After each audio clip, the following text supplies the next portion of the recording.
Hey, Dungeon Crew, this is part two. Now this one, I'm going to be a bit more specific. Again, I'll remind you, the last video, please post your predictions for tomorrow. I'm curious.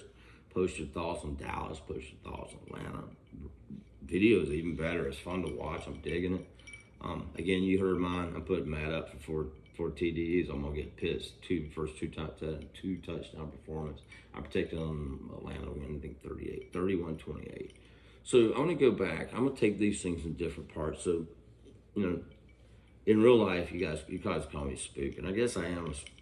I guess by default, I'm a bit of a spook, but I'm far from James Bond. I do tend to work for intelligence communities.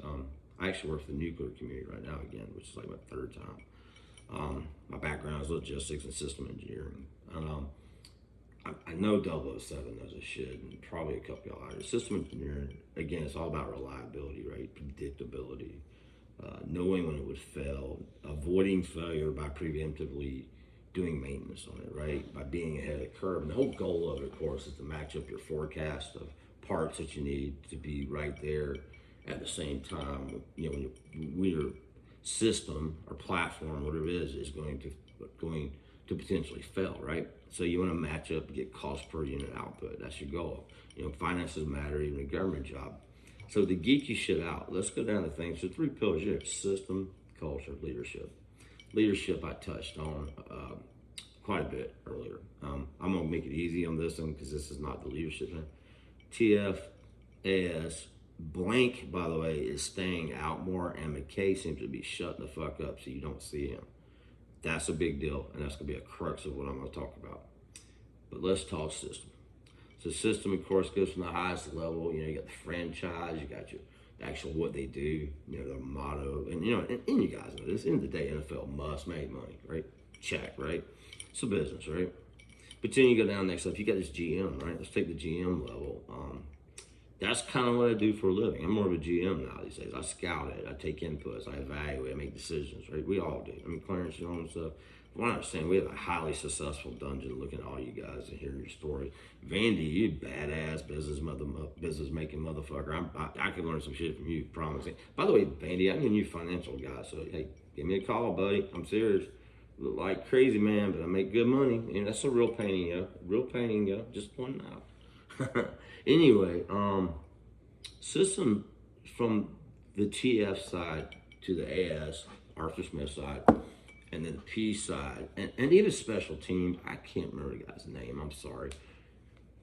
I can't remember our special teams guy. And even our line coach, which I'm brain farting on. What do they look for? Is it predictable? Is it reliable? Is it accurate?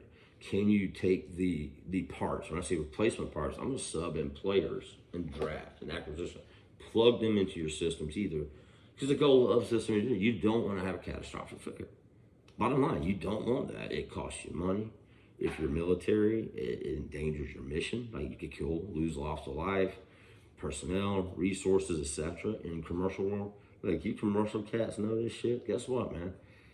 Machine goes down, system, any part, personnel, whatever, right? It fucks your shit up.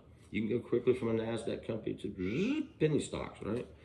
Government, you outright, I work for military. Bottom line up front, people die if our system doesn't. I don't care what system. It's the logistics system must work, right? The supply chain must work. The intelligence piece, the human intelligence.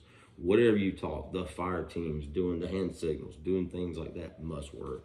The general must be in sync with the mission. The capabilities must be defined. We must know our lines of effort and what we must do, and our jobs must be predictable, reliable. And yes, we don't have a magic fucking ball. Nobody does. The one thing we know about any system is there are always variables, right? But what do you do with variables? You manage risk, right? Managing risk comes from first knowing the type player. So remember I talked about the tight ends over on Tennessee Titans, right?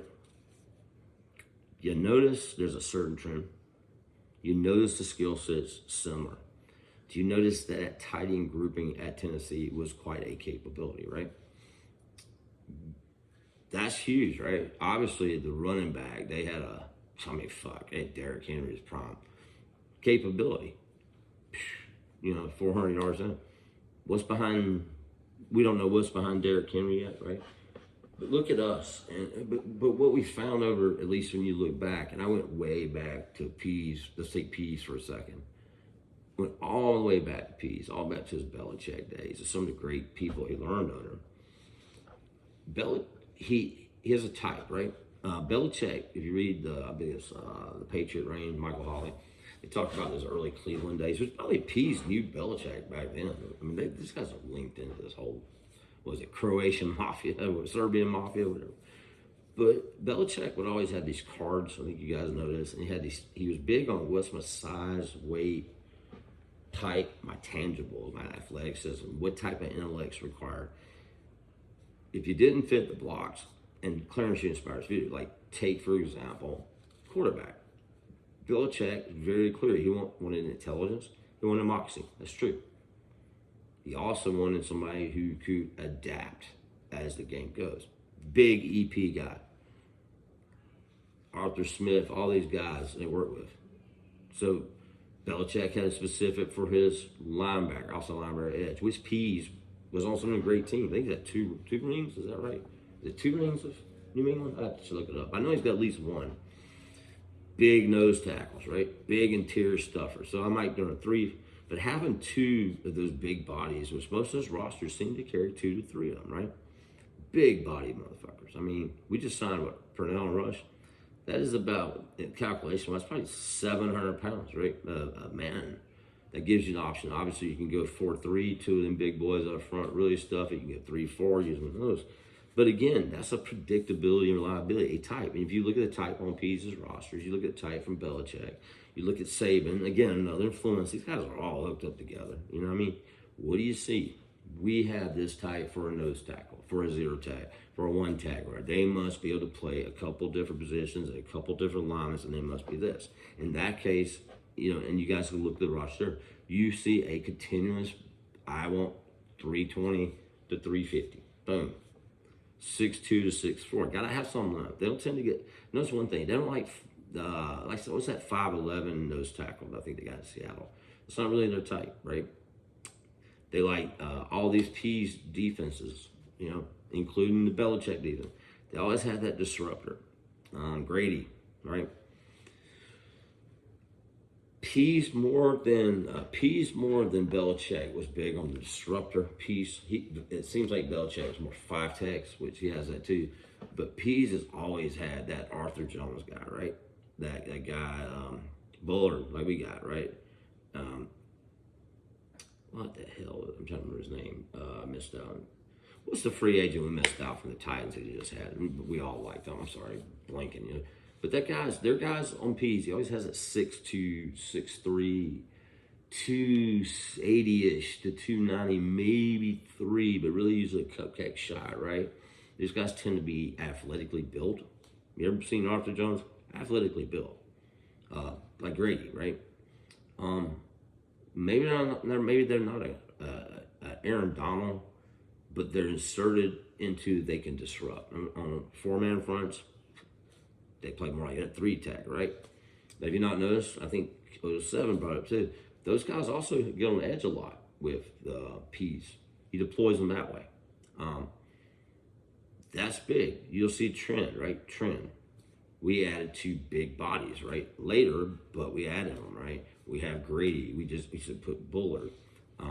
5 techs are big. We got long and big. Graham is probably a classic textbook 5 tech from the Pease. What is he? 6'5", I think it is. Big, long arms. And I'm going to say it's like a 290, 295, maybe 300. Kaminsky, I don't know what the fuck's going on. Maybe they don't like his last name, you know. By the way, here's a joke. It's slightly offensive, but not terrible. But what's a Polish bride get at her wedding that's long and hard? Her husband's dick. And her last name. Boom. Boom. So we don't know if Kaminsky fits the profile. We got several guys on our line that are that bigger. I don't think we have enough 5 tech types. I think that's going to be a priority. T-Jax would have been excellent in this defense, by the way. He has a stable of those. You see us attempting collective. You go to a second level. What do you usually see on Pease's stuff when you go back? And again, he's a little different from the Belichick. just like everybody has a little difference. But unlike DQ, they have a very prototypical thing, right? Inside, and Vel, you know this better than anybody if you're listening. They got some fast guys. They got some Debos. They have definitely. They got like some Debo and Foys, right? Them guys are 4'4", 4'5". They might be 6'1", 6 footish. They may be 230. Debo's a little smaller than the average Pease, period. But he obviously is fast as hell. And as he knows, he's picking up a system. Foy fits the system as well, right? That type guy. But during that linebacker, which is part of the D-line rotation, you see a lot of long-armed. There's two types in a Pease outside linebacker hybrid rush. You ever notice this? 6'5", 260, 255 to 270. Speed, athleticism, built like a freaking gazelle, right? Ayo. He's built like one of those guys, right? But he also has he also has them sawed off 6'2", 6'3", 250 guys, you know? Fowler does fit the thing. Okay, now remember, he inherited this roster, but if you notice, he's keeping that type of. Michael Walker actually is very close to probably being what he could be termed as an outside linebacker edge. I mean, he's put on a lot of weight. He's getting close to 250. All these guys can cover somewhat. You know what I'm saying? He will have one or two guys that can just pass the rusher, right? But you got to cover, you got to seal in, and you got to be able to come down on the box, come off the edges. We're not there yet. I don't believe anybody thinks we're there. I'm sure Pease is cussing it every fucking day. Barcavius, I'm about to get an ass raped in jail because I messed with a little children ass guy because he was supposed to be one. I think, but what I love about Pease, I'm gonna throw this out, keep this in mind because I'm gonna finish at the back end. There's a lot of 3rd through 6th rounders that made it pretty big on the thing. Look it up. You don't believe me? Look it up. Look it up. I'm just saying. Let me look up one player. Look Juden, Matt Juden, right? Was he 4th, 5th round? Was it Preston Smith? I can't remember. I always feel it's Zadarius Smith. Let me a second. I think it was Zadarius Smith, right? Let me see, make sure I get it right. Sorry, guys. My brain hurts a little bit today. Well, I'm drinking for one, right?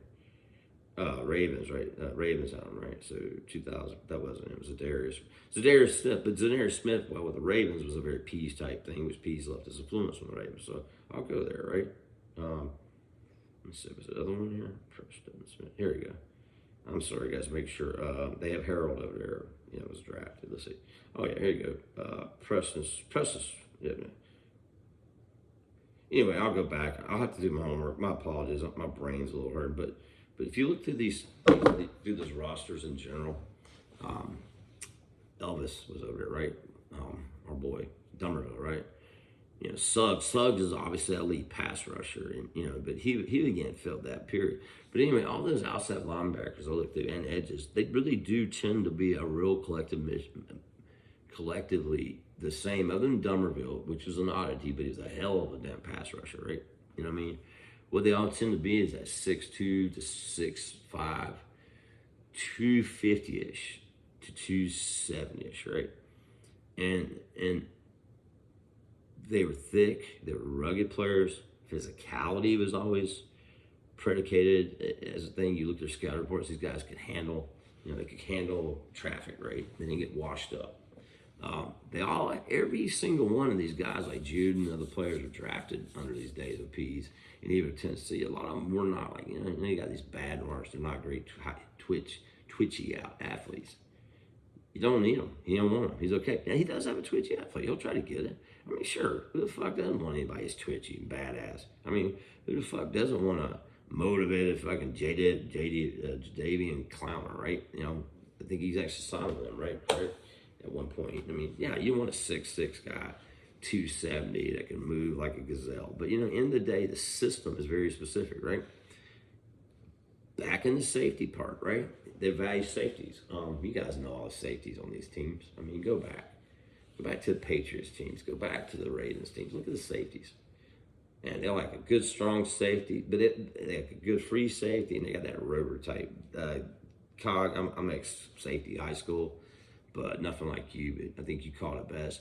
These safeties are almost always interchangeable. There might be that one who's a linebacker guy, like a Harris kind of is.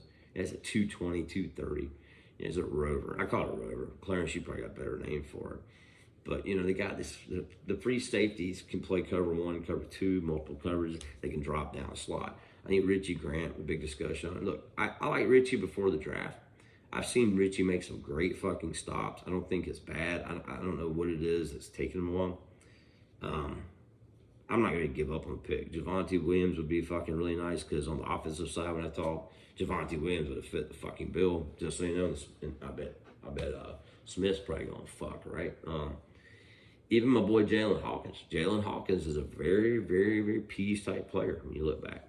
Long, rangy, play the slot, you know, play the nickel. You know, if pressed, could play outside, could play free or strong.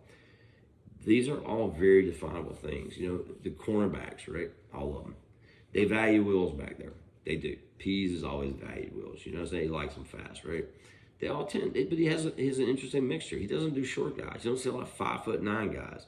You ain't gonna send a Rico fucking Allen on our fucking team. Who cares? And thank God, by the way.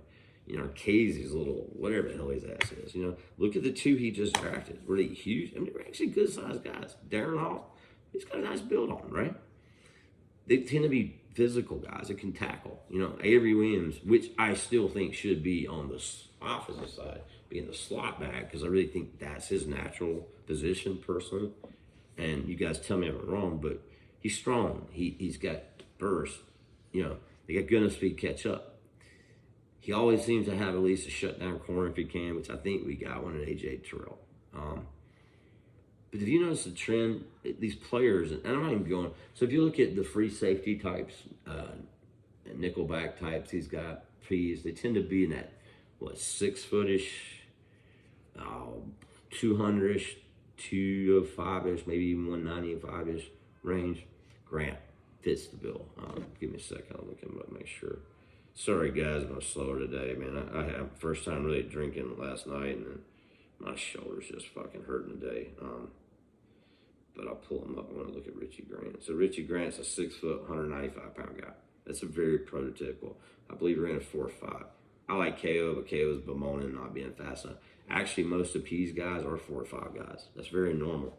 And actually, in safety, if you're good enough and you got good intuition and you got some decent lateral speed, that's plenty usually. Jalen Hawkins, let's look what he is. Just looking him up now, right? How big's Jalen? You know, Jalen, hey, you know, what is he? He's 6'1", how much is he up to today? 200, right? 6'1", 210. Actually, one of the more perfect type of safeties on P's team. You see, you notice, very interchangeable. Can drop down the box, play strong, he can play free. Jalen, by the way, Hawkins, who I saw and scouted and keep pimping because I did before you guys in Dungeon. I was like, that's going to be the dude. Watch him play. He was a former wide receiver, came a corner, a very typical, smart kid too, by the way. Long, can hit, likes to get vicious. Eric Harris, it seems like Peace always has Eric Harris. I would look Tanner Muse on this team, by the way, but you know, Harris is 6'1", 6'2", 225, maybe 230, but he ain't Keanu Neal. You notice that? He's not a. Look at these guys who play. All the guys he's picking know how to tackle. Like going back to Grant. Grant's made some key tackles. Have you noticed that? Yeah, he didn't get a lot of playing time, but he's made some great, pretty good textbook tackles. Being able to tackle, being rugged. You don't see our guys, like even when Eric Harris went for the kill shot on the receivers at Robbie Anderson, I believe it was the other day, Carolina. He went for kill shot, but it was a perfectly legal, and it didn't expose himself to miss the ball player. You know, it wasn't, you know, Kiki. I'm so sick of counting it. Dude, he wasn't that fucking great. He had an okay year, one fucking year. And he made a lot of noise. And everybody, ooh, no. But the fact is, he just landed he played out of control. P's players don't play out of control because P's has a system. You know, it's listed. What does he say? I think he says in every press conference. What are you running? 4-3-3-4. Both. What's that mean? Multiple, right? What'd you say, Clarence? Don't matter. But it's a predictable system because of the type players he knows to plug in. So his system as a whole, which may be foreign to some casual football players, football nuts that go, hey, you got to be strictly 4-3. You know, Tom Landry probably never ran anything but 4-3 and stunned it all the fucking time, right? By the way, they got shitty, right, as he got older. Some guys run pure 3-4. I don't see many anymore pure 3-4, but there were some great defenses in the day or pure 3-4. But Pease has been consistently throughout his career multiple hybrid. He depends his player hybrid and multiple. He also has, like, I would go and argue, has a cost per unit output, which is actually favorable. You know, you look at those Ravens rosters, and I don't have all the names, but look back when he was there in New England, you could find, and I think we are finding, AO is going to be okay. He gets guys, they may not be lighting you up with, 20 sacks, but he can plug them in. That's important. You know why? Notice I laid out all these weights. And by the way, the average 5 tech, just in case I didn't say it, his is what? Classic 6'5", 6'4", sometimes 6'6", 295 to 310. Slightly more athletic than a true interior guy, obviously, but maybe not as athletic as a damn, obviously not as athletic as one of them hybrid edges usually. And of course, get JJ fucking Watt. Fuck yeah, I bet we'd take him in a heartbeat, right? No argument. So what's important here with TF? And real quick on the offensive side, same thing. Remember the tight ends I talked about?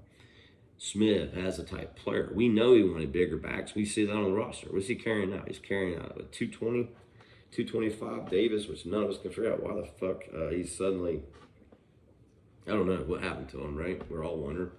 But he fits the bill, Ollie's big. He's on the roster. He's 6 foot, like 5'11", 235, 240. Cordell Patterson, interestingly enough, Cordell Patterson fits weight-wise and size-wise? He's basically Jonnu Smith. Really, he really is. And Jonnu lined up in multiple spots. He did the H-back, right? I think he did a little fullback. I know he did some inline tight end. He did some out wide. Versatility and size pair, but it's a trend. The only thing on Smith that was an anomaly, but I don't think it's an anomaly because they're a player. You don't see a lot of Kyle Pitts. But then again, we're talking about a number 4 overall unicorn. And who the fuck doesn't want a 6'6" guy that's fucking 240, still growing? He can run, 4.4, maybe even 4.3. I mean, he's fast. I mean, that's like, I'm not going to take Megatron because I prefer, it's like not taking Megatron, Calvin Johnson, Belichick if had a chance because he likes little midget Smurf guys for Brady. Nah, you take him, right? Another thing you see on Smith, he has a lot of speed guys, slot guys. It's funny you said Christian Kirk the other day, Clarence. Christian Kirk might be a logical free agent target. That sudden burst. Ridley, I say a lot of Ridley types, to be honest with you. Ridley's game wasn't, he's not great across the middle. He's not a physical player. Ridley, let's just lay it out. Really is a finesse wide receiver overall. I like Rid with Julio got away with it, but you don't see a lot of those. You do see he likes, obviously, you see A.J. Brown and others. He likes the Julio type, I bet it broke their fucking hearts that Julio was just being a douchebag, and he was kind of, I'm sorry, let it out. I take it back. He wasn't being a douchebag, but he wasn't open. Is that fair? Please don't take offense, God. Tell Julio can clearly whip my ass. I call him a douchebag because he could clearly whip my ass, but. And I think the injury thing, but the earlier Julio would have been a perfect fit here. A big, strong guy, right? Offensive lineman on Smith, they all got chance too. He tends to have a burly right tackle, right? Caleb's is actually doing much better. Big, grunny, beat her up. You see the guards, right? You'll have that athletic guy. Athletic centers, and correct me if I'm wrong, tend to be a constant in Smith's schemes. And he seems to have a mauling, he always has a mauling left guard for some reason, it seems like, right, doesn't it? And left tackle, Jake Matthews fit, but the weights all fit. They all make sense, right? To leave a position group out. Not running backs. You do see occasional midget back, airback, sorry, fat boy, airback, right? But not often. They're not the go-to. But what's interesting, both Smith and both Pease, who obviously have a great relationship together, and they have types of players from a tangible stat perspective, right? Because back to your system engineering, overall system health, right? Overall reliable system, right? Overall maintainable system, accurately able to predict its output. You cut out variables as much as you can. There's always some variable, right? There's always a bullwhip effect. Talking supply chain crap here, but if you get that system in place, which again, I'm not arguing, so don't start on this, but he is a classic EP guy. He's classic Eckhart Perkins. Smith is. And by the way, Eckhart Perkins, just for the record, and I read a ton of shit on this stuff, by the way. I used to coach high school football for a while. Y'all know that? I don't know if you knew that. EP really is a philosophy. Concepts are easier, and they bring in things that work to the player's strength, right? So it's not out of question that Smith's running 4 or 5 wides right now. What else are you going to do, right?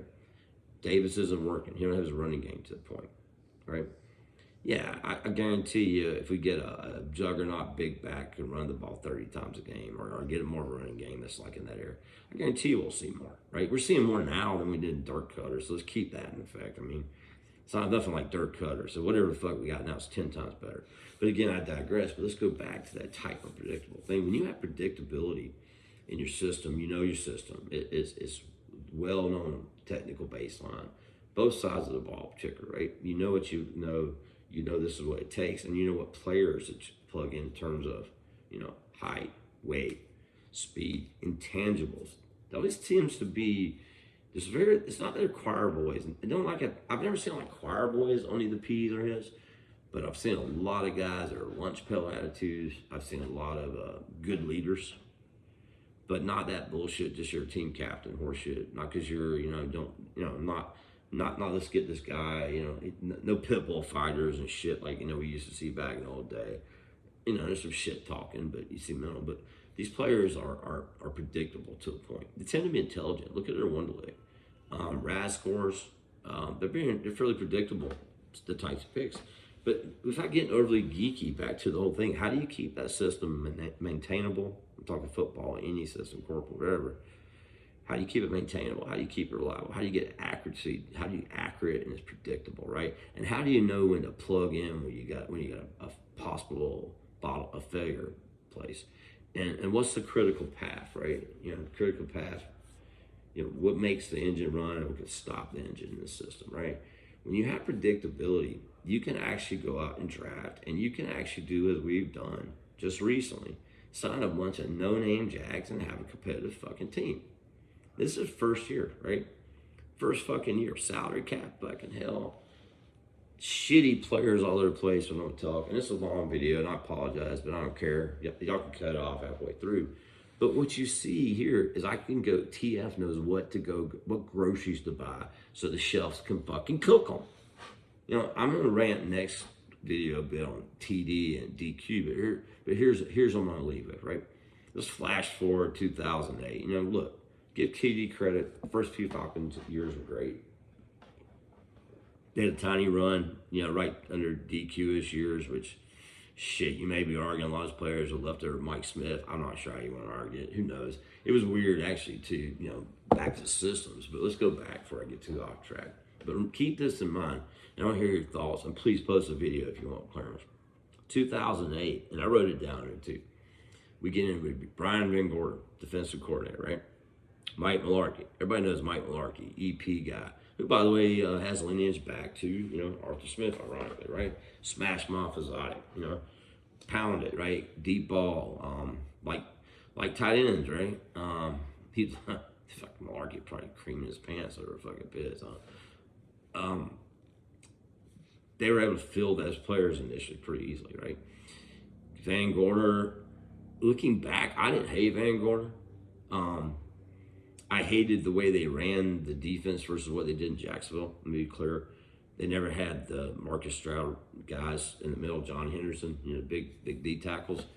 But it was a fairly predictable Tampa 2 kind of team, right? And it started off with a very, players that fit. You could recognize them. Remember that early?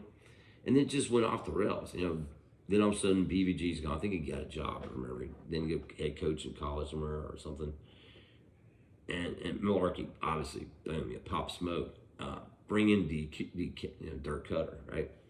So now you have this 4-wide vertical fucking guy. Thinks he's Sid fucking Gilman. Eric Coryell. One of the shittiest coordinators. They had like a couple good years in Jacksonville. Everybody creaming their pants. I mean, this dude, suddenly you change up everything, right? Party foul, motherfucker. You just put a malfunction into your system. You just intentionally corrupted your fucking system because you just changed up the type. Dirk Cutter and Mularkey were probably the furthest apart coordinators in the fucking history of man. And it showed. You know, once the fucking, I think year after, right? Is that pretty much right? All those chinks started coming out, right? You know, just system failure. Remember how bad those other years were last minute? Party foul, right? Who was after Brian Van Gorder? Dick Nolan, right? I was, Mike Nolan, sorry, right? Nolan. Dick's his dad. I was all looking forward to Mike Nolan. Multiple and varied. But looking back, you go from Van Gorder, Tampa 2, 4-3, right? Zone base, right? What are you gonna do now? You got multiple front fucking all over the place. You gotta add 5 techs out of nowhere. You gotta get big fat nose tackles. You gotta do all this. And by the way, Nolan, big boys on his. Unlike Pease, he likes the real old school throwback. We start drafting. We have a fucking linebackers we drafted that year. We got Prince Shimbo. There's a shit ton with Smallwood and Sunshine, motherfucker. I can't even remember these guys. They're so bad. We drafted a shit ton of these guys. Didn't give a shit. We were reaching left and right. Guys that probably should have been undrafted free agents. Offense, the same play. You start seeing the draft go weird. Now we get cut. Long arm. I can't remember. What's that long arm stupid tackle? Pete Collins. All these players we start going to reach for, right? The system's out of whack. We get Julio, right? Julio was a great thing. I don't bemoan the trade at all that we did. I think we got a haul. We came damn close to the Super Bowl twice, but quite frankly, it's been Matt Ryan and fucking Julio, and of course that Roddy for a little while, right? That's the shit that got us there, right? That's the shit that got us there, right? Shit goes foul in Smith's here, all over the place. Nolan's defensive players make no sense, right? Cutters, fucking we're done with this asshole. He's gonna retire. Nah, fuck no. He'll come back, right? That's the worst part. But the system's out of whack. So then we bring in DQ, right? Oh, yeah, 4-3 under. Carroll lineage, we're all predicting. Yeah, you got Michael Bennett aside, Averill. You're going to have go big free safety, best one out there, right? How many fucking times we passed on safety and fucking good players that we knew with his fucking system? You know why? We were wrong. We didn't know his fucking system, nor did he, What he did do was take Richard Smith, by the way. Let's don't forget he was his DC, who did play some multiple kind of 4-3 under looks, right? He fucking canned them. Quite frankly, I don't know what went behind the scenes. I think Smith was a good coordinator. He didn't get rehired, but he may be rich, but fired him, right? Manuel comes in. Manuel comes in. Fuck, nothing changed. I mean, now you get more weird. You just keep adding weird players. I don't even name half the shitheads we drafted, by the way. That's not good enough. Let's fire another guy, bring him in, Offense, yeah, Shanny. Yeah, that shit was brilliant. We don't get the right players, Good news with Shanny is you use most of the, get your offensive lineman and lose some weight. And we had to Shanny, everything's cool, right? Going, it made sense. Then you're going to it just starts changing. Go back to fucking DK. Why? Why do you go from Shanahan, right? West Coast offense. Why do you go from DQ coming from Seattle with this 4-3 under kind of shit that has some variations, right? Brings in Irvin and shit, right? Why are you abandoning your fucking system so quickly? Why are you allowing that to happen, TD? I'm looking at you, you spiky hair, granola fuck. It's on you. It's on fucking Bar. But what you see is this, let me tell you, John McKay could kiss my ass too. You see his handprints on it. You read some of the books by him, Napoleon. They love that shit. They call it, Tampa 2, right? Because we go buy cheap defensive players to draft. It didn't fucking work. Here's the reality. We invested a bunch of fucking money in a bunch of fucking Jags. It don't make sense. Unless you're playing on Rich McKay's original Tampa Bay teams, right? Maybe. But even they weren't that great. The scouting department was. So basically you have this executive or TD. I'll give them one thing. Who the fuck do you draft? I'm not sure who the fuck's in charge. What's their mindset? Every draft I gotta go and look for different. Because a crapshoot, right? Fuck him for not doing business. DQ, Dan Quinn. Fuck you. You're all over the map, right? Micromanaging prick. By the way, I still hold Dallas is gonna fucking collapse, right? DK. Why the fuck did we do it? But now what we have, gentlemen, I'm gonna leave the rein here. So the system was unreliable. We kept putting players in. We spent a shit ton of resources on that defense. Look at the draft picks. We drafted a shit ton. It wasn't an investment that was the problem. We invested. It was a bad fucking investment because the fucking system was right. Our fucking culture was Smith, I'm sad. I fucking hate life. I don't like coach anymore. I'm not like Mike Smith, but toward the end, he looked like fucking Winnie the fucking Pooh, you know, I'm sorry. I don't know why I'm making dumb calls. Then you go in, DQ, brother, let's go Navy SEALs, run around, instead of playing fucking football and learning shit, you're out there doing this. And you can't go through every coordinator, because guess what? When you're changing out, by the way, on the leadership of the triad, remember, leadership, culture, system, when you're changing out leaders all the time at that mid-level, that means, I can tell you this from personal experience, they're a very good executive, believe it or not, despite all the tattoos. I got a bunch, by the way, boys. I'm loaded. You're firing those guys. You don't know how to acquire talent. You're probably not treating them right, and your system ain't on. They don't know the fucking roles and what they're supposed to do. That's a fucking fact, Jack. By the way, that culture is non-accountability. You're not accountability just because you fire a motherfucker. Your accountability is you hired him, you piece of shit.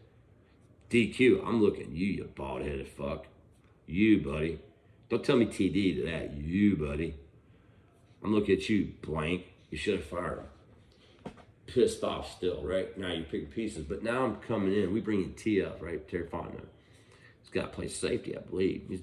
But learn from one of the best Loomis, right? System predictable. You got hired in. AS, system predictable over the years, right? P's, system predictable over the years, right? Types of players. What do you fucking guys see this year? What do you see this year? Despite us having some jags and some holes, we see a consistency of player. We were just talking mock drafts. We were all pretty fucking close. And we all understood every fucking pick. You ever notice that?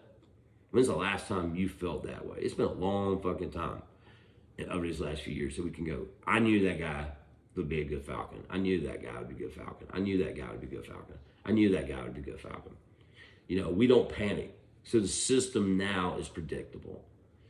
Yeah, here's the predictable. Is it going to perform at full output? But no, you know that. So you can live with it, right?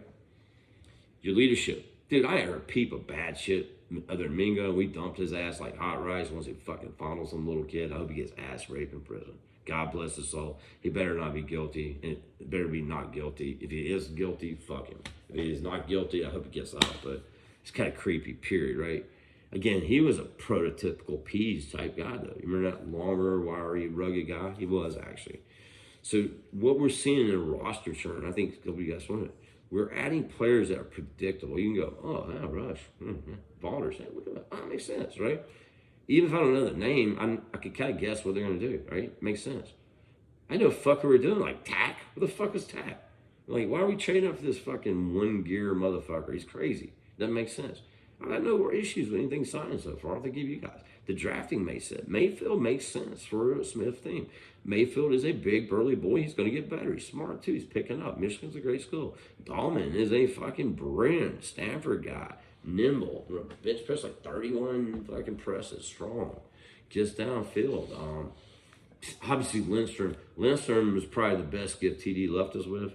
Jake's all reliable. Give TD credit. Let's give him some credit, bro, when he does good, right? I'm pretty sure that was a TD pick, so I'll give him credit on it. Maybe it wasn't.